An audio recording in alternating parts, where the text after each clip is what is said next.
نقطة ضعف جديدة من مراكز الأعصاب هنعرفها مع بعض النهاردة. أنا مين عادل، مدرب الدفاع عن النفس.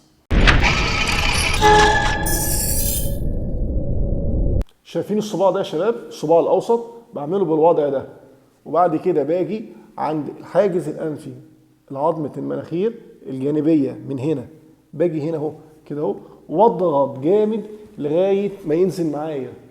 يعني طول ما هو مقاوم أنا أضغط جامد جدا. انتوا لو جربتوها وانتوا معايا في البيت دلوقتي تمام هتلاقوها مؤلمة جدا. بضغط هنا، بضغط هنا، قرب كده بالكاميرا شوية، بضغط هنا في الحتة دي بالشكل ده، بضغط كده تمام. تاني هو دخل كده، بضغط كده وبنزل هنا. معلش احنا عدناها كتير فالمنطقة دي استوت.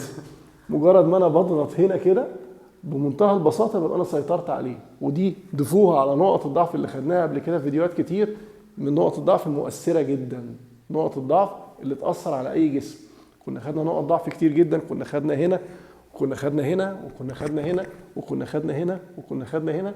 ضيفوا بقى النقطة دي نقطة جديدة ان انت تقدر تسيطر بيها على اي خصم. لما حد يجي يمسكني انا مش عافر قدامه واقطع هدومي ونمسك في هدوم بعض، لا، مجرد ما انا همسك بس الايدي كده واضغط كده اهو، هو الايدين الاثنين هيسيبوا على طول. تعرف تعملها؟ صح. يلا وريني. انا ماسك فيك اهو، تضغط كده، ايوه، بس امن على ايدي دي بايدك الثانيه. بيأمن ليه؟ ليه بيأمن بايده دي؟ عشان ما اسيبوش وامشي ويبقى ساعتها الموضوع انتهى. يعني هو ماسك كده، اعمل هنا كده، لا ايوه ممكن اسيبه وامشي تمام. ولكن هو لما بيأمن على الايد ويضغط كده اهو، انا غصب عني بنزل في اتجاه الارض، بنزل في اتجاه الارض.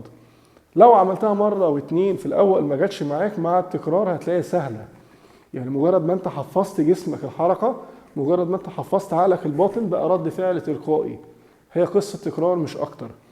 اخر مره، 1 2 وبضغط بنزله للارض، بس مش عايز انزله تاني بقى كده خلاص. المهم ان احنا فهمناها من الشرح.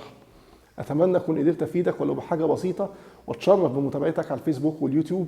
وما تنسوش صور وكواليس الحلقه دي هتلاقوها على الانستجرام. بحترمكم جدا واوعدكم دايما بالمزيد. اشوفكم على خير.